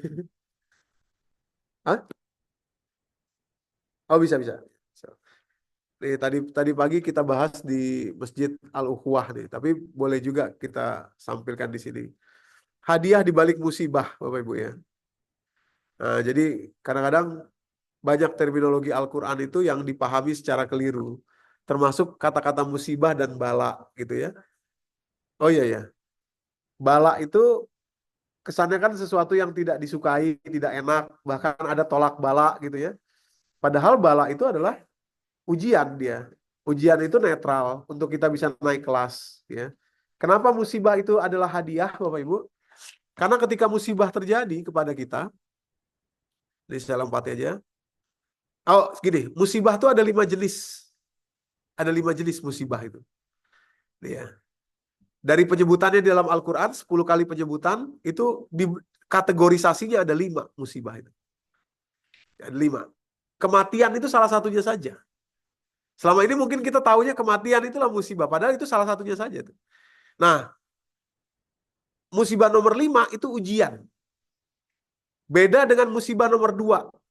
Azab yang Allah berikan, persekot. Ada azab yang Allah berikan persekotnya di dunia. Kelihatannya mungkin sama dari luar, tapi nanti begitu kita introspeksi diri baru kita tahu bedanya. Misalkan ya, kita kehilangan sesuatu misalnya. Wah, itu sangat sakit bagi kita. Begitu kita introspeksi, oh iya, dulu saya pernah makan uang orang yang nggak benar. Berarti itu tanda bahwa ini adalah persekot azab yang Allah berikan kepada kita. Cara mensikapinya, buru-buru taubat, istighfar, dan memperbaiki diri. Tapi kalau begitu kita introspeksi, kayaknya saya nggak pernah berbuat zalim kepada orang, kayaknya saya nggak pernah menipu orang, kayaknya saya nggak pernah begitu, tapi kok terjadi kepada saya ya? Entah itu sakit, entah itu apa, berarti itu jenis yang kelima, namanya ujian. Bala. Lah, jenis yang ujian itu nanti Bapak Ibu, itulah yang disebut dalam surat Al-Baqarah ya, ayat 155, 156, walanabluwannakum bisyai'in minal khauf wal ju' wa naqsin minal amwali wal anfusi was samarat itu, jenisnya ada 5 lagi, isinya. Isinya ada 5. Khawatir termasuk di dalamnya. Rasa takut, rasa cemas, dan lain sebagainya. Kekurangan harta, baik fisik maupun psikis. Kekurangan jiwa, inferioritas gitu ya. Tidak bahagia. Kekurangan hasil, nggak dapat hasil, sudah dititi, sudah di karir misalkan sudah dititi dari muda, tahu-tahu sampai di usia tua ditelikung orang. Nggak jadi apa yang diinginkan. Bisnis sudah dipelihara dari kecil, tahu-tahu bangkrut di usia tua. Anak sudah diharapkan dari kecil, tahu-tahu tidak berhasil di usia dewasa dan lain sebagainya. Ya, itu jenisnya ada 5. Nah, ini semua berpotensi untuk mendapatkan hadiah, Bapak Ibu. Maka itu musibah yang jenis kelima ini adalah hadiah. Apa hadiahnya? Hadiahnya ada 2. Ada yang intangible, non fisik, ada 3. Ya. Sholawatun min rabbihim, keterhubungan dengan Allah, orang jadi dekat dengan Allah. Ya. Yang kedua, rahmah, kasih sayang Allah, diberikan kasih sayang. Dan yang ketiga, petunjuk yang selalu hadir ketika dia butuhkan. Tapi yang menarik, kategori fisik. Ada hadiah kategori fisik. Apa hadiah kategori fisik ini? Ada hormon yang akan membuncah dalam diri kita, namanya asetilkolin. Dan itu hanya terjadi kalau kita stres dan bisa melepaskannya.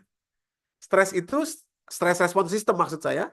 Ya, begitu kita diuji Bapak Ibu dengan ujian musibah, pasti tubuh kita akan merespon. Itu pasti.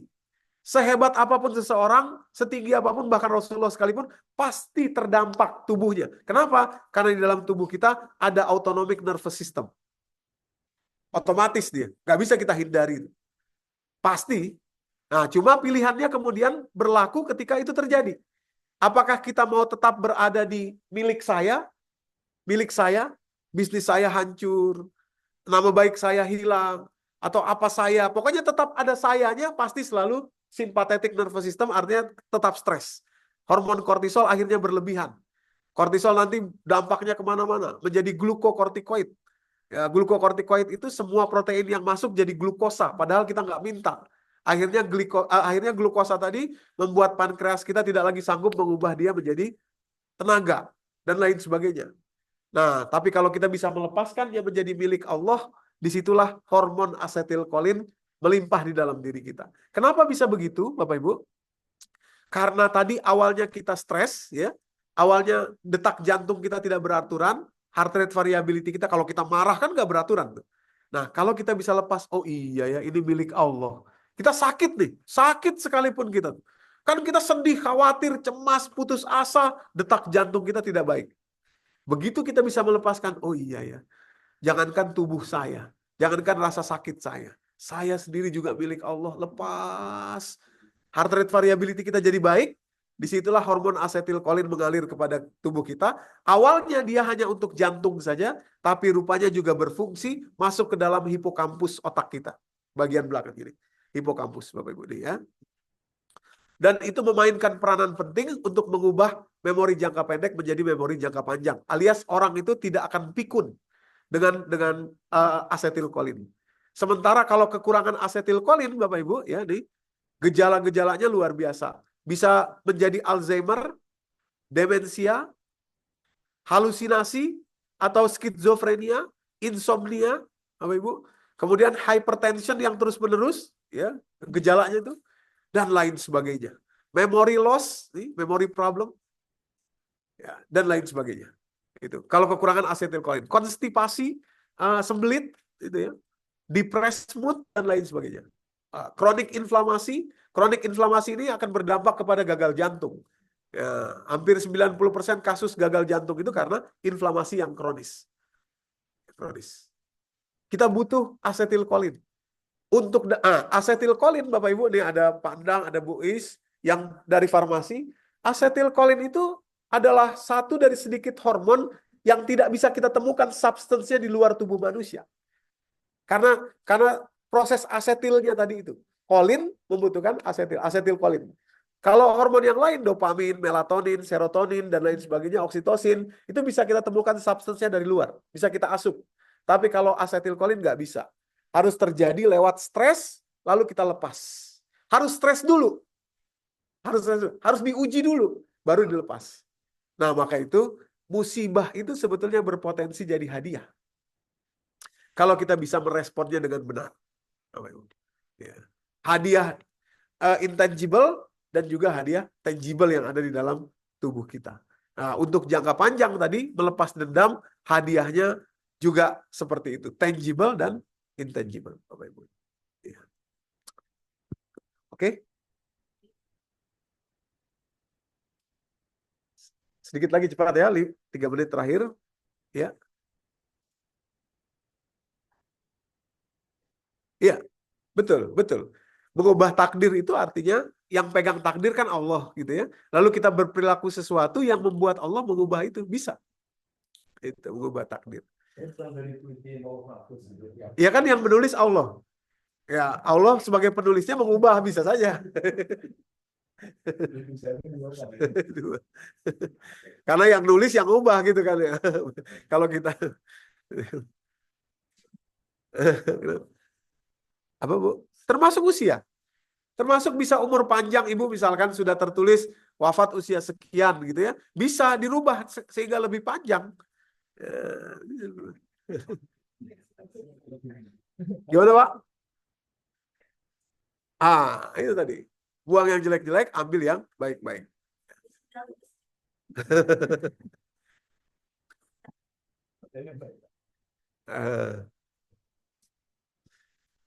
Iya. Oke, sedikit lagi ya Bapak Ibu terakhir. Terakhir. Jadi setelah mencabut dendam sudah, husnuzon sudah, kemudian tadi menerima takdir hidup sudah. Nah, ini yang terakhir nomor 4. Menyadari bahasa cinta Allah Bapak Ibu dalam hidup ini yang itu tercermin dari Al-Quran. Ini yang sebetulnya ikatannya tuh di situ. Gitu. Untuk apa Allah turunkan musibah? Karena Allah mencintai kita, Allah tahu kita butuh asetil kolin. Untuk apa Allah beri ujian kepada kita? Rupanya kalau kita dibiarkan kaya raya tadi, kita akan bagau, bagau itu semena-mena di atas muka bumi ini, lupa kepada Allah. Untuk apa Allah berikan kepada kita kesulitan, supaya rupanya dalam kesulitan itu kalau kita berhasil meresponnya dengan baik tadi, heart rate variability kita jadi baik, kita jadi dekat dengan Allah, kita jadi dapat petunjuk, dan seterusnya. Jadi rupanya semua yang Allah rancang dalam hidup ini, itu adalah sebuah cinta. Bahkan Allah rancang juga ancaman tentang neraka, Bapak Ibu. Saya dulu berpikir, ayat neraka itu kok kejem banget ya. Sampai ada terburai ususnya, begini, begitu, bla bla bla. Sekarang saya baru paham. Dan ini hendaknya juga kita miliki Bapak Ibu, itu bahasa cinta yang luar biasa itu. Maksudnya gini Pak, kita misalkan punya anak nih, atau punya cucu lah. Kita cinta sekali kepada cucu kita, sayang betul kepada cucu kita ini. Kita lihat dari jauh cucu kita akan berlari dari titik ini ke titik ini, berjalan dia. Tanpa bisa kita berhentikan, dia jalan. Cuma kita tahu betul bahwa di titik yang ujung itu ada lobang. Lobang itu kalau dia jatuh mungkin sakit.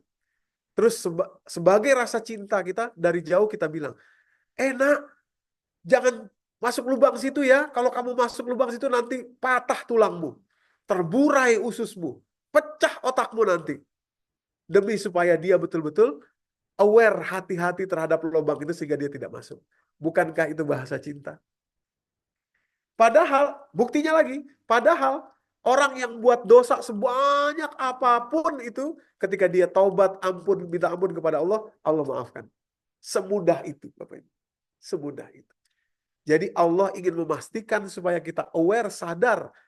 Jangan sampai masuk neraka, Allah berikan display ancamannya itu nanti begini loh kamu, begitu loh, begitu loh, begitu. Padahal begitu minta ampun, selesai. Semuanya. Jadi semua Allah rancang itu atas dasar cinta kepada kita. Bapak Ibu. Ujian, musibah, kesulitan, bahkan ancaman tadi itu cinta.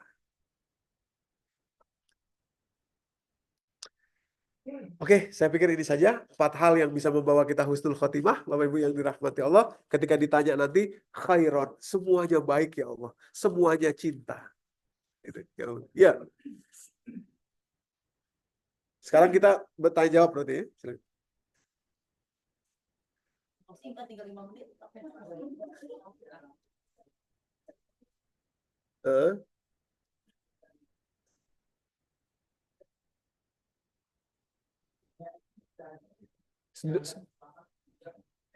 Oke.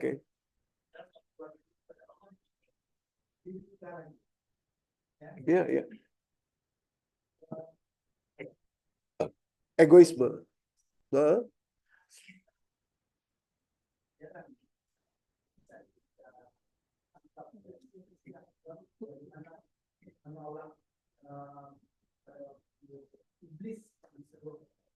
Sujud.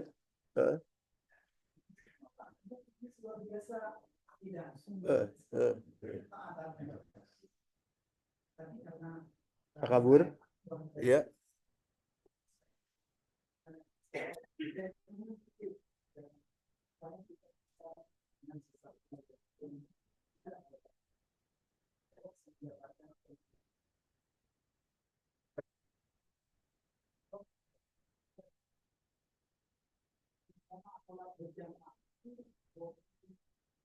Eh, eh.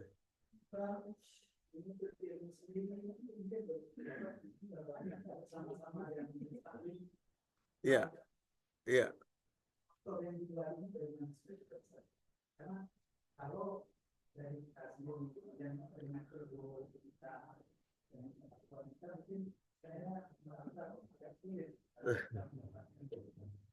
Iya, ya. Jadi yang pertama harus saya luruskan dulu, Pak. Apa yang kita maksud keselamatan diri ini bukan ego. Tidak seperti iblis. Iblis itu takabur. Dia mengatakan, kalau Bapak buka nanti surat ke-7 ayat 12, qala ma mana'aka alla tasjuda iz amartuk. Kamu kenapa nggak mau sujud padahal saya yang suruh? Jawaban iblis begini, qala ana khairun minhu. Khalaqtani min narin wa khalaqtahu min tin. Kata iblis, saya lebih baik daripada dia. Engkau ciptakan saya dari api, dia dari tanah. Nah, itu takabur namanya. Ketika kita merasa lebih baik daripada orang lain. Apa yang kita perbuat ini dalam artian husnul khotimah tadi mulai dari yang pertama gitu ya. Itu tidak sama sekali tidak ada saya lebih baik daripada dia. Makanya jadi ini dua hal yang berbeda. Bukan egoisme. Nah, justru kalimat perintah Allah Quran surat ke-66 surat At-Tahrim ayat ke-6. Ya ayyuhallazina amanu ku anfusakum wa ahlikum naro. Jagalah dirimu dulu, baru wau a'taf dan ahli keluargamu dari api neraka. Jadi wajib kita menjaganya.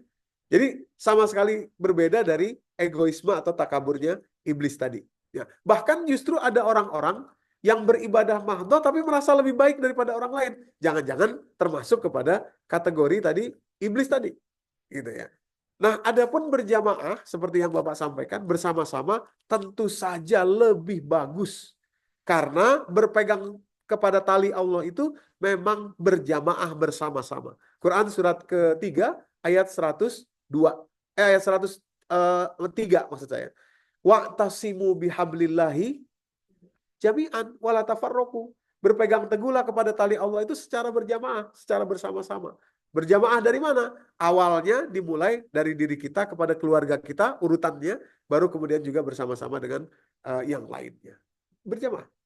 Wala tafarraqu dan jangan berpecah belah. Karena di situ ada rahmat Allah kepada kita. Jadi tunjangan atau tambahan dari apa yang sudah kita jelaskan kepada individu tadi tentu saja sangat baik, sangat mudah kalau berjamaah. Secara sederhana aja Bapak Ibu ya. Kalau sendirian ngaji paling gagahnya waktu ta'awuz doang. Gitu ya. Auzubillahiminasyaitonirrajim. Begitu bismillah, bismillahirrahmanirrahim. Nanti sadar-sadar udah setengah jam. Aduh, udah setengah jam. Nah, gitu ya. Dapat pahala juga sih karena niatnya udah ada. Tapi kan kalau kita bersama-sama mungkin jadi lebih mudah gitu, jadi lebih baik. Ngafalkan Quran, juz 30 dan lain sebagainya lebih mudah dengan bersama-sama. Jadi betul sekali Pak. Ya, berjamaah itu penting. Silakan Pak Mufti. Saya sampai paling karena sudah tidak ada anunya. Rambut. Iya. Nah. Iya. Iya. Iya. Iya. Ya, menarik sekali Pak Mufti dan Bapak Ibu ya. Jadi kematian itu sebetulnya saat di sini insyaallah. Ya. Jadi kematian itu sebetulnya fase saja. Bapak Ibu ya, kembali ke awal ya. Nih, fase aja. Fase yang harus kita lalui memang. Tinggal melaluinya itu dengan sukarela atau terpaksa. Pilihannya dua. Kita buka surat ketiga ayat 83. Tambahan sedikit surat Ali Imran ayat 83. Pilihannya cuma dua. Kita akan mati dalam keadaan terpaksa atau kita sudah prepare sehingga sukarela. Itu. Kalau sukarela berarti menyambut sesuatu yang memang sudah kita agendakan. Bapak Ibu datang ke sini kan sudah diagendakan. Ya, sudah diagendakan, sudah siap-siap. Waktunya sudah disiapkan, bajunya sudah disiapkan, apanya sudah disiapkan, berangkat dengan enak, sudah siap-siap. Nah begitu juga kematian. Ya, boleh dibacakan Pak mungkin terjemahnya. Pak Anam sudah buka? Imran ayat 83, maka mengapa mereka mencari agama yang lain selain agama Allah? Padahal apa yang di langit dan di bumi berserah diri kepadanya, baik dengan suka maupun terpaksa, dan hanya kepadanya mereka dikembalikan. Nah, hanya kepada Allah kita kembali dengan dua cara. Dua cara ini kita pilih, Pak, yaitu sukarela atau terpaksa. Terpaksa lagi mikirin dunia, mati. Terpaksa masih dendam apa, mati. Terpaksa, itu terpaksa. Tapi kalau sukarela, prepare. Tadi preparationnya tadi ya, lepaskan. Udah, kenapa saya mau pulang? Saya mau ini, saya mau siap, saya mau ini. Begitu pulang, itu adalah sesuatu yang ditunggu-tunggu. Jadi kabar gembira. Jadi sesuatu yang dinanti-nantikan. Bapak Ibu. Ya. Itu yang pertama. Yang kedua, bulan puasa atau Ramadan, Bapak Ibu yang dirahmati Allah, sebetulnya memang dia bukan bulan puasa sih, tapi bulan Al-Quran. Jauh bedanya antara bulan puasa dan bulan Al-Quran. Cuma mungkin waktu kita nggak cukup. Secara sederhana, ketika seseorang gini, kalimat Allah syahrul Ramadan allazi unzila fihil Quran hudalinas wa bayyinatin minal huda wal furqan, itu ya, bulan Ramadan adalah bulan diturunkannya Al-Quran. Kalimat Allah menamakan dia bulan Quran. Allah tidak menamakan bulan puasa, bulan Al-Quran. Kalau kamu jumpa bulan ini puasa ya, kira-kira gitu. Tapi bulan Quran itu. Loh, kok bulan Quran suruh puasa? Nanti kita akan temukan jawabannya, salah satunya selain penelitian Dr. Yoshinori Ohsumi tentang autophagy, ya, ketika sel yang buruk dimakan oleh sel yang baik saat orang berpuasa. Selain itu juga rupanya Bapak Ibu, ketika seseorang tidak makan dan minum, hormon grelin namanya itu melimpah dalam diri seseorang, dan itu masuk juga kepada hipokampus seperti hormon asetilkolin tadi itu. Jadi ini bulan Quran, isinya knowledge, ilmu, hukum, dan lain sebagainya. Sangat baik kalau kemudian kita menerimanya dalam kondisi berpuasa. Bulan Quran, berpuasalah. Bukan bulan puasa. Puasanya fisik saja. Nggak makan, nggak minum, tidak berhubungan suami istri. Sampai dari terbit matahari sampai terbenam matahari. Tapi kalau bulan Al-Quran, beyond, jauh. Puasa salah satu isinya. Jadi bulan Al-Quran. Seandainya dari dulu kita dijelaskan bahwa Ramadan itu bulan Al-Quran, di dalamnya berpuasa, berpuasa hanya salah satu saja, maka mungkin orientasi kita bukan sibuk dengan persiapan makanan. Ya, bukan sibuk dengan takjil. Bukan sibuk dengan menu apa. Tidak, sama sekali tidak. Tapi sibuk dengan apa? Persiapan untuk mengakses Al-Quran. Persiapan untuk mengakses Al-Quran. Mungkin di sana, di pojok ilmu sana dibahas tentang akuntingnya. Quran surat kedua ayat 282. Di pojok ilmu sana akan dibahas mengenai aerodinamikanya. Ya, karena angin itu disebut dalam beberapa tahap di dalam Al-Quran. Di sana akan dibicarakan mengenai awan. Karena awan punya beberapa kategori. Di sana akan dibicarakan mengenai gunung, ya, bagaimana ini dan lain sebagainya dan seterusnya. Itu semuanya ada di dalam Al-Quran gitu ya. Jadi harusnya disebut bulan Al-Quran instead of bulan puasa. Walaupun puasa diwajibkan di dalam bulan tersebut Al-Quran. Kira-kira demikian, Pak. Wallahu a'lam bishawab.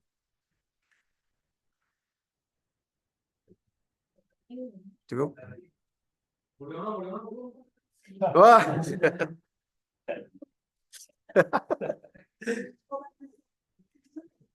Tobat aja.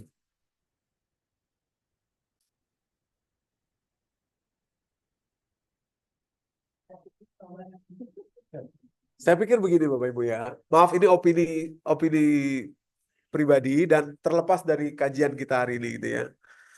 Karena saya tahu masih direkam ya. Kalau jangan direkam deh Bu. Tidak aja lah ya. Ini kan udah di luar kajian ya. Ya,